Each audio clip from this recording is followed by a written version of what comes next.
Parece que en Oriente Medio las cosas nunca están tranquilas. Las hostilidades han vuelto a hacer acto de presencia en una de las zonas más calientes y estratégicas del mundo. Hablamos del conflicto directo que hay abierto entre Israel e Irán. Como muchos sabéis, ambos países son enemigos irreconciliables que no dejan de escribir páginas en su particular libro lleno de odio, violencia y destrucción. Así que hoy vamos a responder a varias preguntas. ¿Qué ha pasado entre Israel e Irán? ¿De dónde viene todo este lío? ¿Y es esto el principio de una guerra a gran escala? Pues venga, pónganse cómodos, que empezamos. Para entender esta historia tenemos que ir algo atrás en el tiempo, concretamente hasta el nacimiento del Estado de Israel en el 1948. Por entonces, Israel iba sobrado de enemigos, que básicamente eran todos los países árabes de su alrededor. Hablamos de países como Egipto, Jordania, Siria o Irak. Sin embargo, por aquel entonces Irán no estaba entre la nómina de los mayores enemigos de Israel. De hecho, bajo el reinado del Shah, Mohammad Reza Pahlavi, Irán mantenía una postura neutral o incluso cordial hacia el nuevo Estado judío. Y es que aquí se cumplía eso de que el enemigo de mi enemigo es mi amigo. Y lo que ocurría era justo eso, que ambos países compartían enemigos. Sin embargo, estas relaciones comenzaron a resquebrajarse con el tiempo, especialmente a medida que los vientos políticos en Irán empezaron a cambiar. La población iraní, cada vez más descontenta con el autoritarismo del Shah y su proximidad a Occidente, comenzó a gravitar hacia los llamados revolucionarios, liderados por el ayatolá Ruhollah Khomeini. Sin embargo, de la noche a la mañana todo cambió. En 1979, la población iraní, harta del autoritarismo y la corrupción del Shah y su gobierno, estalló y se inició una revolución islámica, en la que los ayatolás tomaron el poder proclamando la República Islámica de Irán. ¿Y quiénes eran los ayatolás? Pues clérigos chiitas de alto rango que rechazaban la occidentalización de la sociedad iraní y buscaban la vuelta a las leyes islámicas tradicionales. Aquí es importante entender que el Shah era aliado de Estados Unidos. ¿Quién nos lo iba a decir a día de hoy? Que Irán pudiese ser aliada de Estados Unidos, Pero sí, lo era. Y claro, eso es algo que los ayatolás no estaban dispuestos a consentir. Así que lo dicho, los ayatolás, liderados por el famosísimo Khomeini, echaron al Shah, tomaron el poder y cambiaron Irán por completo, instaurando una teocracia. Khomeini adoptó una postura abiertamente hostil hacia Israel, marcando un giro de 180 grados en la política exterior iraní. Este cambio no fue solo retórico, se tradujo en acciones concretas, como el cierre de la embajada israelí en Teherán y la apertura de una embajada palestina. El mensaje era claro: a los judíos ni agua, y el propio Khomeini calificó a Israel como un enemigo del Islam y un cáncer. Las relaciones previas entre Irán e Israel incluían cooperación militar, venta de petróleo y proyectos agrícolas. Con la revolución, estos lazos se cortaron. Irán cerró los canales de comunicación con Israel y comenzó a desarrollar una estrategia con la que sigue a día de hoy. ¿Cuál? Muy sencillo: financiar y apoyar a todo aquel que quiera hacerle daño a Israel. De esta forma, Irán se volcó en apoyo a movimientos y grupos opuestos a Israel, como la Organización para la Liberación de Palestina, la OLP, y más tarde a Hezbollah en el Líbano, con quien Israel libró una guerra en 2006. Irán también apoyó a Hamas y a la Yihad Islámica en Gaza, con quien Israel lleva a palos desde la primera intifada a finales de los 80, o al régimen de Bashar al-Assad en Siria. De hecho, el capítulo de Siria merece un vídeo aparte, ya que allí Irán ha tenido y tiene tropas desplegadas en el país apoyando al régimen de Bashar al-Assad contra los grupos rebeldes y extremistas. Israel ha realizado numerosos ataques aéreos en Siria, dirigidos contra fuerzas iraníes y de Hezbollah, con el objetivo de evitar que Irán establezca un corredor terrestre hacia Líbano y posicione armamento avanzado cerca de sus fronteras. Por su parte, Israel no se ha quedado de brazos cruzados. Aparte de intentar debilitar a los grupos proxys iraníes en toda la región lo máximo posible, Israel también ha recurrido a la guerra sucia contra Irán, haciendo todo lo posible por debilitar al régimen de los ayatolás. De hecho, Israel ha sido acusado de apoyar a grupos opositores dentro de Irán y sus alrededores. Otro campo de batalla ha sido la guerra cibernética y el espionaje, con ambos países lanzando ciberataques contra infraestructuras críticas y sistemas de información del otro. Pero si hay algo que ha provocado tensiones por encima del resto de cosas, ha sido el programa nuclear iraní, cosa entendible después de las múltiples ocasiones en las que el líder supremo de Irán, el ayatolá Ali Khamenei, ha dicho que Israel será destruido. El caso es que durante este siglo Irán ha avanzado bastante en el enriquecimiento de uranio, y parece que aunque es posible que aún no las tenga, Irán sí que está muy cerca de poder producir armas nucleares. Israel y Occidente han tratado por todos los medios de parar este programa nuclear, aplicando severas sanciones contra Irán e incluso retrasándolo varios años mediante un virus informático conocido como Stuxnet, que se cree que fue conjuntamente desarrollado entre Israel y Estados Unidos. Además, Israel también ha sido acusado por Irán de estar detrás del asesinato de varios científicos nucleares iraníes a lo largo de los años. Estos asesinatos, llevados a cabo mediante bombas, disparos y un largo etcétera, también han podido retrasar el programa nuclear iraní. Por último, y no por ello menos importante, también ha habido reportes de explosiones y actos de sabotaje dentro de Irán que han afectado a su infraestructura nuclear y militar. Por ejemplo, en julio de 2020, una explosión dañó significativamente la instalación de enriquecimiento de uranio de Natanz, en Irán. Aunque Israel no confirmó su participación, es muy posible que Tel Aviv estuviese detrás. Así que entre unas cosas y otras, a medida que ha ido pasado el tiempo, las relaciones entre Irán e Israel han ido a peor. Pero venga, sé que estáis aquí porque queréis enteraros de qué leches ha pasado esta vez. ¿Por qué Irán ha bombardeado suelo israelí? Pues para saber eso, nos tenemos que ir una vez más al día 7 de octubre de 2023, momento en el que Hamas realizó su ataque a Israel, en el que murieron al menos 1.200 israelíes y en el que varios centenares de civiles fueron tomados como rehenes. Como todos a estas alturas sabéis, el primer ministro israelí, Benjamin Netanyahu, respondió a este ataque con mano de hierro, iniciando una campaña de bombardeos y una ofensiva terrestre contra Hamas en Gaza, que sí, ha golpeado muy duro a la organización, pero también ha provocado una masacre entre la población civil y la destrucción de gran parte de los edificios e infraestructuras de la Franja de Gaza. Pues bien, Irán ha hecho todo lo posible por defender a sus aliados palestinos, y eso ha incluido el movilizar a todos sus aliados que conforman el eje de resistencia. Hablamos de los hutíes de Yemen, de las milicias chiitas iraquíes o de la mismísima Hezbollah. Así que, sin atacarse directamente, la tensión entre Israel e Irán ha aumentado hasta cotas inimaginables desde hace unos meses. Recordemos que Irán está gobernada por una dictadura teocrática y que Israel tiene el gobierno más ultranacionalista y extremista de las últimas décadas. Pues bien, esta especie de pacto no escrito, de no atacarse directamente, cambió el 1 de abril de 2024, cuando la aviación israelí bombardeó un edificio anexo a la embajada iraní en Damasco, en un momento en el que se celebraba una reunión militar de máximo nivel. El ataque dejó 16 muertos. Como es lógico, tras el ataque y la muerte del querido general iraní, los ayatolás prometieron venganza, y finalmente Irán acabó respondiendo. La respuesta fue un ataque coordinado con Hezbollah y los hutíes, en el que desplegaron misiles y drones dirigidos hacia varias instalaciones estratégicas israelíes. La mayoría de estos proyectiles fueron interceptados por los sistemas de defensa aérea israelí. El gobierno de Netanyahu respondió sin cebarse demasiado, atacando 3 objetivos cerca del aeropuerto internacional de Isfahán, incluyendo un radar del sitio nuclear de Natanz. A partir de aquí el conflicto entró en pausa, ya que ambas potencias entendieron que la situación quedaba en tablas después de estos 2 ataques a pequeña escala en los que no hubo repercusiones serias. Eso sí, aunque el conflicto directo con Irán tardaría en reanudarse, no os penséis que la guerra entre Israel y los proxies iraníes iba a terminar aquí. El conflicto entre Israel y Hezbollah, especialmente en torno a la frontera entre Líbano e Israel, ha estado muy activo desde entonces. Recordemos que Hezbollah es el mayor aliado de la causa iraní. Pues bien, tras un bombardeo en distintas áreas al sur del Líbano sucedido el 30 de junio, Irán advirtió ante la ONU que si Israel se atrevía a tocar el Líbano, la cosa iría a mayores. Y no veáis, Israel se atrevió.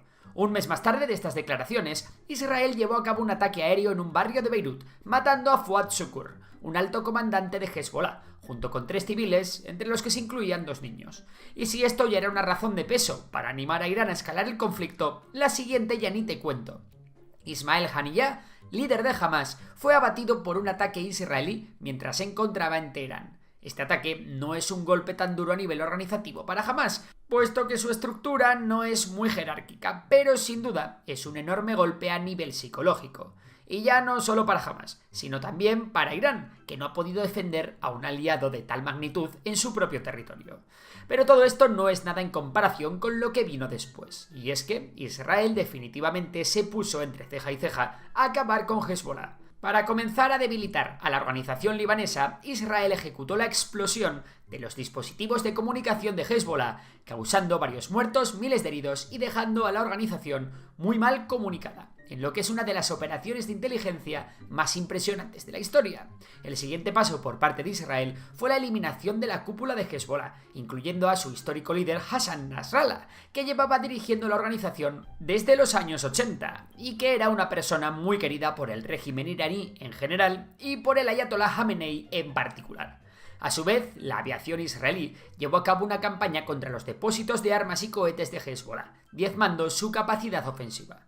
Finalmente, Israel ha lanzado una oportunista operación terrestre que conlleva una nueva invasión al Líbano. El objetivo de esta invasión parece ser la expulsión de Hezbollah al norte del río Litani, con el fin de, una vez más, crear un colchón que aleje a Hezbollah y a sus drones y cohetes de corto alcance de la frontera. Según el gobierno israelí, el objetivo es que los 90.000 desplazados israelíes, fruto de los ataques de Hezbollah, puedan volver a sus casas.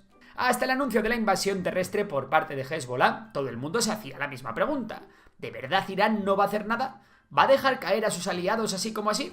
Pues bien, el 1 de octubre de 2024, Irán realizó su segundo ataque directo a suelo israelí. Esta vez, el ataque, compuesto por al menos 180 misiles balísticos, tenía como objetivo 3 instalaciones militares israelíes. A pesar de que Jordania y Estados Unidos colaboraron a la hora de derribar algunos de estos misiles, muchos de ellos impactaron en suelo israelí. Israel respondió con una oleada de bombardeos selectivos limitados, y los dos dieron el resultado por bueno. Así que durante unos meses la cosa se calmó, unos meses en los que Israel reanudó la ofensiva sobre Gaza, en los que los hutíes siguieron haciendo de las suyas, y en los que cayó uno de los grandes aliados de Irán, el dictador sirio Bashar al-Assad. Pero por encima de todo eso, lo más importante es que poco a poco Irán ha seguido enriqueciendo uranio hasta estar muy cerca de conseguir su tan ansiada bomba nuclear. Y eso es algo que Israel no está dispuesto a consentir. Estados Unidos, con Trump a la cabeza, ha intentado negociar con Irán la firma de un acuerdo nuclear para evitar que el país de los ayatolás se hiciera con armamento de este tipo, pero las negociaciones fracasaron. Así que de manera preventiva, Israel efectuó un ataque mucho más importante que los anteriores contra Irán. El ataque israelí vendría por dos frentes. Por un lado, más de 200 aviones de guerra, entre los que había F-15, F-16 y F-35, se encargarían de lanzar sus misiles desde Irak, mientras que operadores del Mossad infiltrados en Irán volarían sus drones contra diversos objetivos. Estos últimos fueron los primeros en actuar, cegando radares clave en torno a la capital y a las instalaciones nucleares de Natanz. Con los ojos electrónicos de Irán ya aturdidos, la Fuerza Aérea israelí abrió la operación Rising Lion. ¿Y cuáles han sido sus objetivos? Los primeros misiles cayeron en Teherán, concretamente en los domicilios de algunos altos cargos del régimen. Ataques que, por cierto, se cobraron la vida de algunos civiles. En este ataque, Israel acabó con varias piezas importantes, ya que horas más tarde la televisión estatal iraní confirmó la muerte del comandante en jefe de la Guardia Revolucionaria Islámica, el general Hossein Salami, y horas más tarde la de Mohammad Bagheri, jefe del Estado Mayor. También fueron asesinados al menos 2 científicos nucleares de primera línea. No obstante, tiene pinta de que la lista de líderes militares eliminados es bastante larga. Más allá de eso, también fueron atacadas infraestructuras clave en diversos puntos de Irán. Os podría aburrir con un montón de nombres y lugares, pero como creo que ahora mismo eso no aporta demasiado, lo dejaremos en que han sido atacadas instalaciones nucleares clave, como infraestructuras de enriquecimiento de uranio, zonas de I+D, talleres de ensamblaje de drones, bases desde las que operan misiles balísticos, aeropuertos, bases militares y una importante ristra mayor de objetivos clave. No obstante, la cosa fue mucho más allá. Netanyahu anunció que las hostilidades durarían al menos 2 semanas y los bombardeos israelíes continuaron descabezando al régimen y mermando sus capacidades tanto ofensivas como defensivas. Pero Irán es un rival duro de pelar. La respuesta iraní llegó casi 24 horas después con una lluvia de misiles balísticos contra diferentes puntos de Israel. Los objetivos iraníes fueron fundamentalmente edificios gubernamentales y sistemas antiaéreos, pero en muchos casos la precisión de estos misiles no ha sido la adecuada y ha habido márgenes de error de más de 500 metros. Esto ha provocado la muerte de civiles, aunque en un número mucho menor que los bombardeos israelíes. Los iraníes continuaron lanzando salvas de misiles balísticos y drones. Estas salvas han perdido volumen, pero han ganado en efectividad, no solo porque han estado utilizando sus mejores misiles, sino también porque poco a poco las reservas de misiles antiaéreos israelíes van haciéndose cada vez más pequeñas y los de Netanyahu tienen que empezar a priorizar qué misiles derribar. Si en la primera oleada el ratio de intercepciones fue del 90%, a fecha de edición de este vídeo, las últimas intercepciones israelíes llegan al 65% de los misiles iraníes. A pesar de que Israel se ha mostrado militarmente superior a Irán, en Tel Aviv preocupa mucho el coste del conflicto, y es que el talón de Aquiles no es tecnológico, sino económico. Cada día de guerra cuesta a Israel unos 200 millones de dólares, y buena parte se esfuma literalmente en el cielo con cada interceptor lanzado. Y es que cada misil interceptor Arrow 2 y Arrow 3 cuesta entre 3 y 4 millones de dólares. De entre todos los bombardeos iraníes tenemos que destacar uno del 19 de junio. Fue entonces cuando Teherán combinó 3 ráfagas de 25 o 30 misiles combinados con enjambres de drones que volaron bajo para engañar a los radares. En estos ataques, un misil Segil perforó las capas defensivas y golpeó el Soroka Medical Center de Beersheba, el hospital más grande del sur de Israel, dejando 89 heridos y una fuga química.